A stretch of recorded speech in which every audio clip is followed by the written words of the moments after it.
Hello bachon, so let's understand the question. The question says Young's modulus of the two wires A and B are in the ratio 7:4. Wire A is 2 meter long and has radius R. Wire B is 1.5 meter long and has radius 2 mm. If the two wires stretches by the same length for a given load, the value of R is close to. So बच्चों यहाँ पे दो wires दे रखे हैं A and B, दोनों का Young's modulus का ratio, मतलब इसका अगर यंग्स मॉडुलस EA लें और इसका EB, तो यंग्स मॉडुलस का रेशियो दे रखा है EA upon EB that is 7/4। इसकी लेंथ दे रखी है बच्चों, length of the wire A that is 2 metre, और इसकी लेंथ दे रखी है हमको, इसकी वैल्यू नहीं दे रखी, दे रखी है 1.5 मीटर दे रखी है, और इसकी रेडियस R दे रखी है बच्चों, और वायर B की रेडियस दे रखी है 2 mm दैट इज 2 × 10⁻³ मीटर। तो बच्चों हमसे पूछा है कि दोनों को सेम लेंथ से स्ट्रेच किया, मतलब दोनों में डेल्टा एल सेम है, इसका डेल्टा एल इसका डेल्टा एल सेम है, मतलब लोड लगाने पर फॉर अ गिवन लोड, मतलब लोड भी सेम होगा डेफिनेटली, दोनों पर सेम लोड लगाया हमने और सेम इलोंगेशन आया दोनों में।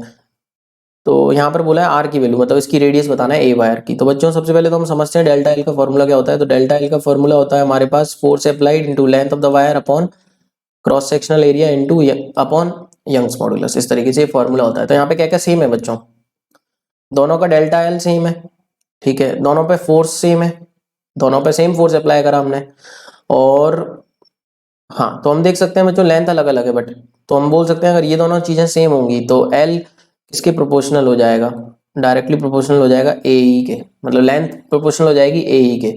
तो बच्चों ले लेते हैं length 4A upon length 4B will be area of A into Young's modulus of A and area of B into Young's modulus of B.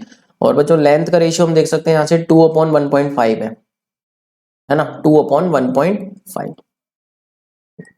इसको सॉल्व कर लेते हैं बच्चों। सो इसको सॉल्व करेंगे तो कितना बनेगा, एरिया ऑफ ए लिख सकते हैं in terms of radius πr²।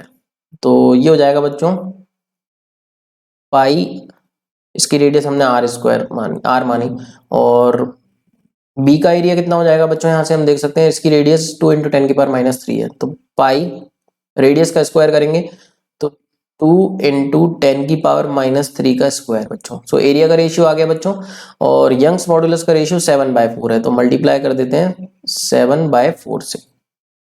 तो ये टर्म बन गया बच्चों हमारा, ये वाला टर्म पूरा, और इक्वल्स टू कितना है 2 इक्वल्स टू है बच्चों 2/1.5, ये बना। अब बच्चों इसको सॉल्व कर लेते हैं,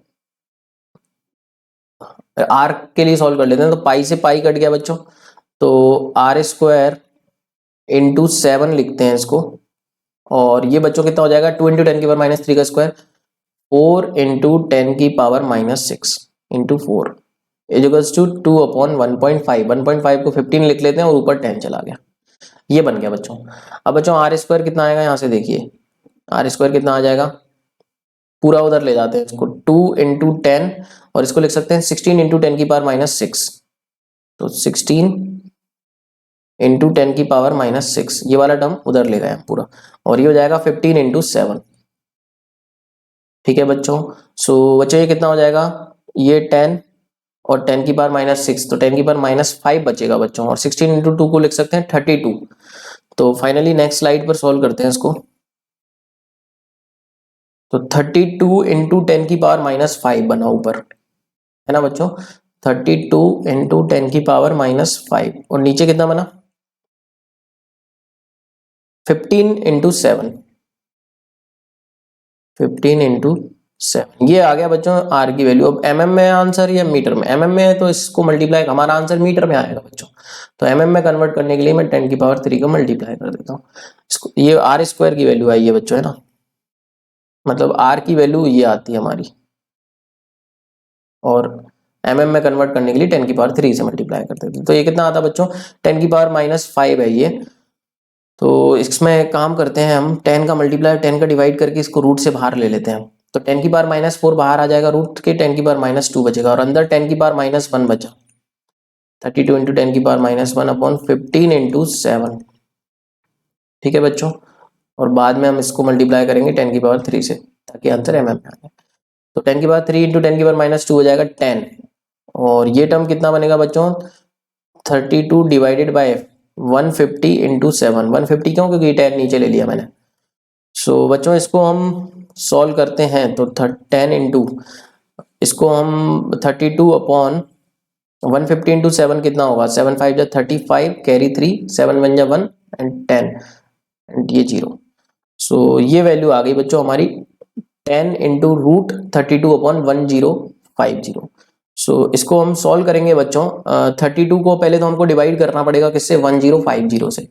32 को अगर हम 1050 से डिवाइड करते हैं बच्चों तो ये वैल्यू हमारी आएगी ऑन एन एवरेज, अगर हम इसको कैलकुलेट करेंगे तो कितनी आ जाएगी। अगर हम अप्रोप्रिएशन भी लें, ऑप्शंस अगर क्लोज नहीं है तो we can take appropriations, but options are close. तो यहाँ पर बच्चों इसको सॉल्व भी करना पड़ेगा, तो पूरा सॉल्व कर लेते हैं।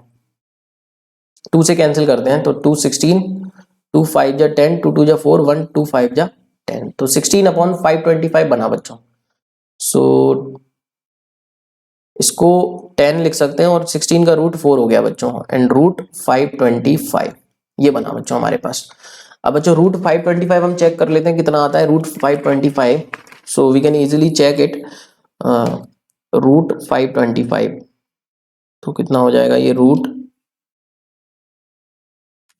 525, तो ये वैल्यू आएगी बच्चों 22.9 हमारी।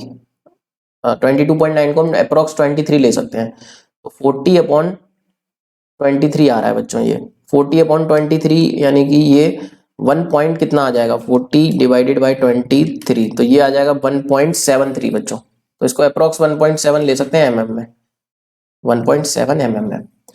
तो 1.7 will be the answer which is given in option second. So option second is absolutely right बच्चों। I hope you got the concept. Thank you so much and all the very best.